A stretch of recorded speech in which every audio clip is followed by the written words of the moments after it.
ഇന്ന് തന്നെ ഡൗൺലോഡ് ചെയ്യൂ. കാണൂ നിങ്ങളുടെ ഫേവറേറ്റ് ഷോസ്. രാധിക മോളുടെ പിന്നാലെ ആരാ നടക്കുന്നതെന്ന് അറിയാനുള്ള ടെൻഷനല്ലേ? വേഷം കെട്ടുകാർ നാട്ടിൽ ഇഷ്ടം പോലുണ്ട്.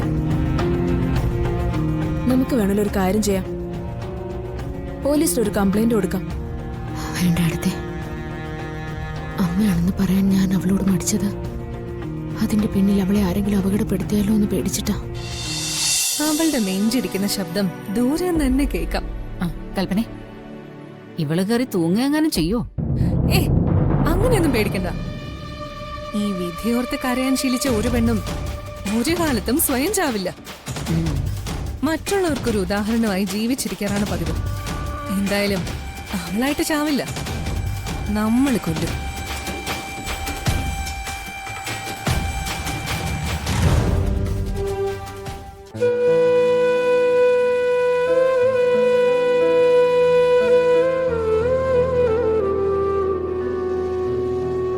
ചെറിയമ്മേ, എന്തെങ്കിലും ഒരു കാര്യം കിട്ടിയാ അത് കൂടെ പറപ്പിന് കൂടി കൈമാറണം. അങ്ങനല്ലേടി? ദേ, ഇപ്പോ പ്രിയങ്കയ്ക്ക് ഒരു ഭർത്താവിനെ കിട്ടിയ അത് ഇവൾക്ക് കൂടെ ഉള്ളതാണല്ലോ. നിന്നെ വഴിയിൽ ആരെങ്കിലും കാത്തു നിൽക്കാറുണ്ടോന്നാ ചോദിച്ചത്. അവരുമായിട്ട് എങ്ങോട്ടെങ്കിലും പോവാറുണ്ടോ നീ? ഇല്ല, തൽക്കാലം അവൾക്ക് അതിന്റെ ഒന്നും ആവശ്യമില്ല ചെറിയമ്മേ. അവൾക്ക് കാണാനുള്ള ആൾ ഇവിടെ തന്നെ ഇല്ലേ?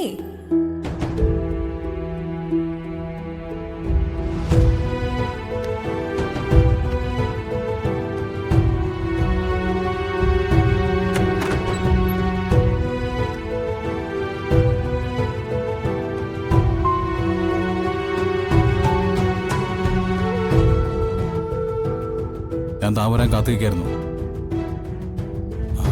തന്നെ കൊണ്ട് ആരാ ഇതൊക്കെ ചെയ്യിപ്പിക്കുന്നത്? ഞാൻ ചോദിച്ചു കേട്ടില്ലേ, ഈ വീട്ടിൽ ആരാ തന്നെ കൊണ്ട് ഇങ്ങനെയൊക്കെ ചെയ്യാൻ നിർബന്ധിക്കുന്നെന്ന്? എന്നോട് ആരും ഒന്നും പറഞ്ഞിട്ടില്ല. മറ്റുള്ളവരോട് പെരുമാറാൻ എനിക്ക് ആരിൽ നിന്നും ഒന്നും പഠിക്കേണ്ടതില്ല. പ്രിയങ്കയ്ക്ക് വേണ്ടിയാണ് താനത് ചെയ്യുന്നെങ്കിൽ അവള് തന്നെ കൊല്ലാൻ ശ്രമിച്ചവളാണെന്നുള്ള കാര്യം മറക്കരുത്. അവൾ എന്റെ അനിയത്തിയാ.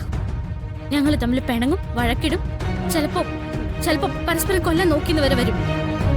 അത് ചെയ്തതിന് ഞാൻ അവളോട് ക്ഷമിച്ചല്ലോ. അത് പറഞ്ഞ് ഞങ്ങളെ തമ്മിൽ അകറ്റാൻ നോക്കണ്ട. രാധിക, താൻ എന്തൊക്കെയാ പറയുന്നേ? ഇങ്ങനെ ഓരോന്ന് പറഞ്ഞ് എന്റെ പിന്നാലെ നടക്കുന്നതിന് പകരം സ്വന്തം ഭാര്യയോട് അല്പനേരം ചെന്നിരുന്നൊന്ന് സംസാരിച്ചൂടെ? അവളെയും കൊണ്ടൊന്ന് പുറത്തു പോയിക്കൂടെ? ജീവിക്കാൻ അറിയാമെങ്കിൽ അത് കാണിക്കേണ്ടത് അവളുടെ മുമ്പിലാ, അല്ലതെ എന്റെ അടുത്തല്ല. ഞാനിപ്പോഴും വിശ്വസിക്കുന്നില്ല താനിതെല്ലാം മനസ്സിൽ തട്ടി പറയുന്നതാണ്. അതിന്റെ പേര് ഭ്രാന്തെന്നാ. അതിന് കൂട്ടി നിൽക്കാൻ എന്നെ കിട്ടില്ല. എന്റെ സഹോദരിയുടെ ഭർത്താവ് എന്ന നിലയിലല്ലാതെ നിങ്ങളെ വേറൊരു രീതി കാണാൻ എനിക്ക് പറ്റില്ല. ഇതിൽ കൂടുതൽ എന്റെ പുറകെ നടന്ന് നിങ്ങൾ ശല്യപ്പെടുത്തിയ എനിക്ക് നിങ്ങളുടെ അച്ഛനോട് പരാതി പറയേണ്ടി വരും. മുമ്പിൽ നിന്ന് മാറാണ് പറഞ്ഞത്. എന്റെ ദേഹത്ത് തൊട്ടുവരുത്. എന്റെ അനിയത്തിയുടെ ഭർത്താവ് എന്ന നിലയിൽ കുറച്ച് മര്യാദ ഞാൻ കാണിക്കുന്നുണ്ട്. അത് ഇല്ലാതാക്കിയ ഞാൻ എങ്ങനെയാ പ്രതികരിക്കാൻ എനിക്കറിയില്ല.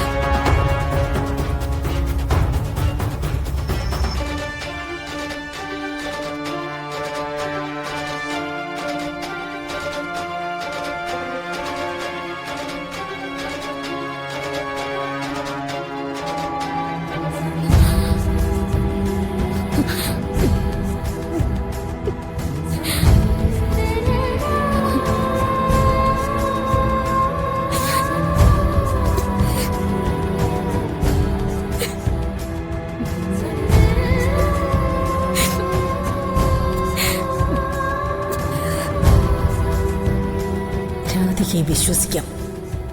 ഞാൻ പറയുന്നതിനപ്പുറത്ത് അവളൊന്നും ചെയ്യില്ല. പതുക്കെ പതുക്കെ വരുൺ അവളെ നടന്നോളും.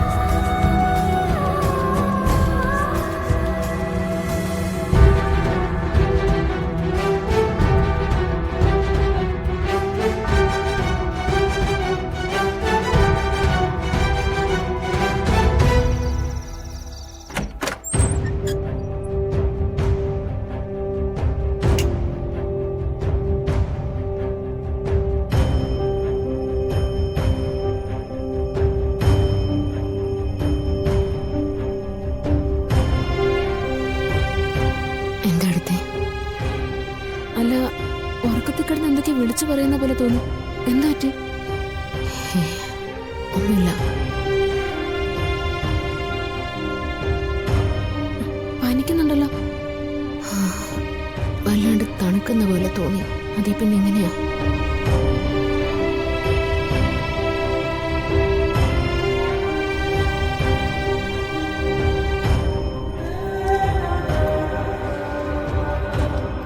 ഇത് കഴിച്ചിട്ട് കിടന്നോ?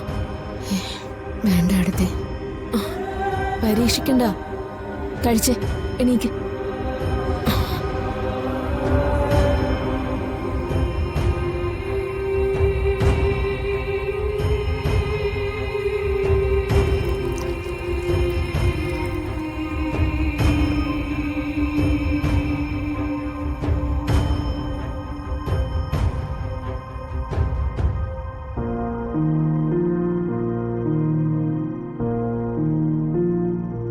ഇപ്പൊ ഈ അവസ്ഥയുടെ കാരണം എനിക്കറിയാം. രാധിക മോളുടെ പിന്നാലെ ആരാ നടക്കുന്നതെന്ന് അറിയാനുള്ള ടെൻഷനല്ലേ? വേഷം കെട്ടുകാർ നാട്ടിൽ ഇഷ്ടം പോലുണ്ട്. നമുക്ക് വേണമല്ലോ ഒരു കാര്യം ചെയ്യാം. പോലീസിൽ ഒരു കംപ്ലൈന്റ് കൊടുക്കാം. ആളെ അവർ അന്വേഷിച്ച് കണ്ടുപിടിക്കട്ടെ. വേണ്ട അടുത്തേ.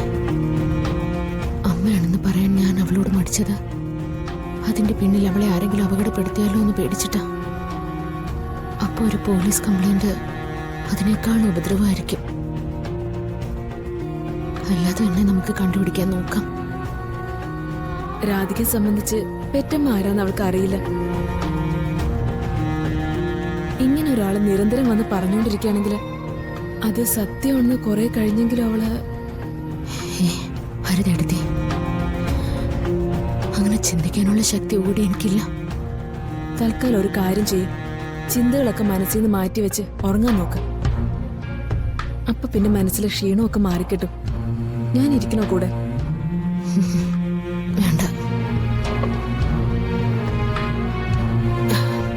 എടുത്തി പോയി കിടന്നോ. എന്തെങ്കിലും ആവശ്യമുണ്ടെങ്കിൽ വിളിക്കണം കേട്ടോ. അമ്മയും മോളെയും ഇത്രയും കാലം കൃഷ്ണൻ കാത്തില്ലേ? ഇനിയും കാത്തോളും. കിടക്ക.